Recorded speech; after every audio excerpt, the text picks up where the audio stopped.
Salut. Vidéo très courte aujourd'hui, juste j'attaque les semis de tournesol. On va juste regarder la ligne de semis et ce que donne la préparation. Donc en termes de préparation, c'était ce que je vous avais mis dans la vidéo précédente enfin. Donc là c'était passage de strip till et rouleau à suivre. Plus le temps est sec, plus il faut suivre avec le rouleau. Des fois il faut laisser quelques heures, 1 ou 2 jours pour que la terre ait besoin de blanchir. Un peu comme du travail du sol classique en plein. Là, c'était pas le cas, il fallait vraiment que le rouleau suive. Donc ça fait des lignes comme ça. Donc on a bien l'interrang qui reste avec les résidus non travaillés. Donc on peut rouler même avec des roues étroites dessus. Ça n'impacte pas du tout. Et donc au milieu, on a bien de la terre fine. Avec le fait que le rouleau était passé juste derrière permet de garder la fraîcheur. On voit que j'écarte à peine, la fraîcheur est là, donc c'est quand même ferme, vous voyez. C'est pas du tout un terrain soufflé et qui aura tendance à mal supporter les conditions météo à suivre. C'est-à-dire un terrain soufflé va sécher plus vite et s'il se prend de la pluie, il va s'engorger d'eau plus rapidement, donc ça peut faire effet un peu rigole. Si par exemple la ligne de strip till était soufflée et très meuble, si on se prenait des orages, ça ne ferait pas. On voit que cette année on a pas mal de limages.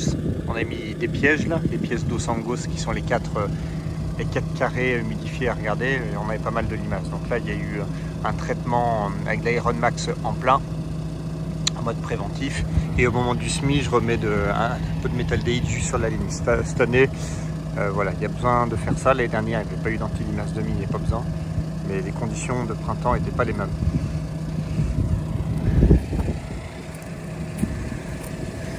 Donc là, le RTK aide beaucoup quand même pour venir semer bien dans la ligne.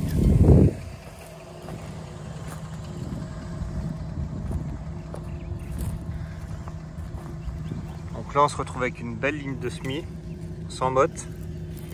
On voit qu'au moment où on bouge, vous voyez, on voit la fraîcheur immédiatement, la fraîcheur à fleur de sol. On a eu 4 mm il y a une semaine à peu près, et avant, ça remonte à plus loin. On voit que pour les blés, j'ai mis un coup de fourche dimanche. On voit que c'est sec maintenant sur 7-10 cm. Donc on aura un peu de pluie, ça ferait pas de mal pour maintenir le potentiel des blés. Donc là, j'ai réussi à bien conserver, c'est-à-dire tant qu'on touche pas le sol, en fait, ça sèche très peu, des sols pas ouverts. D'ailleurs, on le voit, des fois ça peut être un peu problématique. Faut attendre un peu plus longtemps ou le faire en 2 fois. Là, le fait de passer rouleau, les strip till vraiment à suivre, ça permet de préparer, d'ameublir juste un peu sur 10-12 cm à l'endroit où il y aura le pivot du tournesol, et on vient fermer immédiatement, on vient écraser, on roule pas trop vite, et après l'élément semeur quand il revient, voilà, ça fait une ligne très propre. Les chasses débris ne servent à rien, pour le coup sur le semoir ils sont remontés à fond, et on voit que la fraîcheur est bien conservée. Voilà. Ils annoncent jusqu'à 26 degrés, je crois, demain. Se déterre quand même avec une réserve utile très faible. Donc pour avoir une levée homogène, je sème quand même entre 4 et 5 cm. Alors là, ouais, pour trouver le tournesol. Hop, je fais juste comme ça. Souvent, je le faisais avec la spatule. Mais avec le doigt, comme le sol est quand même ferme, on retrouve plus facilement à l'endroit où est passé le sabot du semoir. Donc là, depuis cet été, depuis que je fais du colza au monograine sur strip till, j'ai fini par passer en sabot carbure, là, vous savez, qui sont entre les deux disques, parce que chez nous, sinon, on montait des sabots neufs, riboulot là, et on faisait, quand ils faisaient 20-25 hectares, c'était à moitié bouffé, puis quand on avait fait 50, ils étaient morts. Et donc là, on perd, parce que c'est vraiment eux qui tracent le fond du sillon quand ils avancent. Donc là, je suis passé en carbure, ça me fait gagner sur le temps de démontage. En plus, c'est très chiant à démonter. Là, il faut démonter les disques à chaque fois. Donc là, ça permet d'avoir une ligne de semis très bien tracée. C'est un vieux semoir, j'ai pas de roue pro non plus pour venir tasser, pour venir bien plaquer. Ce serait sûrement un plus d'ailleurs. Hein. Mais voilà, il est de 99, le semoir, en avant.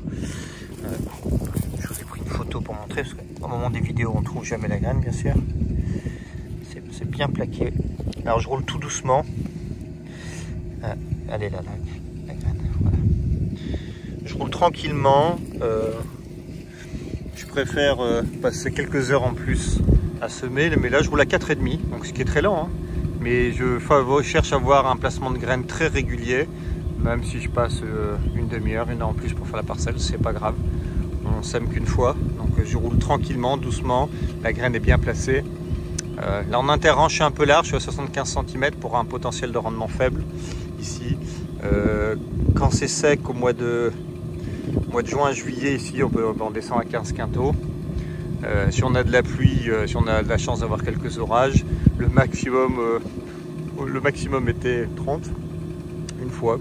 L'année dernière j'ai fait 25-26 dans le secteur, ce qui était un très bon rendement par rapport au secteur. J'étais content, mais je pense que si le tournesol était à 50-60, je gagnerais sûrement quelques quintaux. Je pense qu'il met du temps à fermer le rang, c'est pas idéal. Bon voilà, on est équipé comme ça pour le binage, le thermique et le cueilleur pour la partie bio, donc pour l'instant on a 75 comme ça, peut-être qu'avec le temps ça évoluera.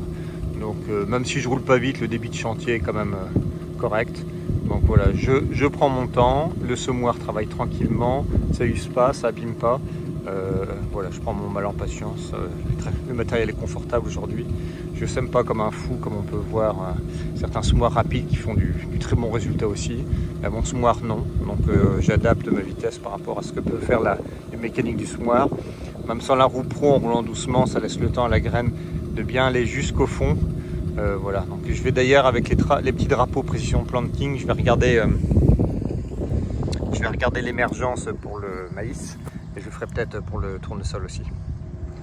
Voilà, je vous mettrai quelques extraits, je remettrai peut-être quelques extraits pour le passage de strip till, rouleau et semis. Et puis voilà, je vais y aller tranquillement. Après, si j'ai pas dit sur la partie fertile, donc il y a eu du 14-48, 40 litres de mie dans la ligne avec le strip till. Donc là je remets pas au moment du semis, j'ai laissé la cuve devant simplement parce qu'il me fallait un tout petit peu de poids pour le tracteur. Et le désherbage, ici j'avais fait 1,2 litre de glypho au mois de février. Il y a quelques champs qui sont un peu ressalis sur les bords ou autres, donc je vais remettre 1 litre avec la pendiméthaline. Je verrai fin de semaine, je pense. Ils annoncent quelques perturbations. Ce serait bien que les sols soient frais, parce que là, y refaire du désherbage là-dessus, là, c'est le glypho, oui, le racinaire, non. Donc il y a même des années ou des zones où je ne refais pas des fois, et je vois assez peu de différence. Donc à voir. À l'origine, je voulais le faire au moment du semis d'ailleurs. Je m'en suis pas vraiment occupé. Alors il faut que les sols soient un peu frais. Il faut pas qu'il y ait de vent, donc ça aurait pu le faire aujourd'hui peut-être, mais c'est vrai que j'ai pas pris le temps de le faire en fait. Allez, en plus il faut que je fasse un passage quand même en plein pour le glypho. Bon allez, j'y retourne. Salut.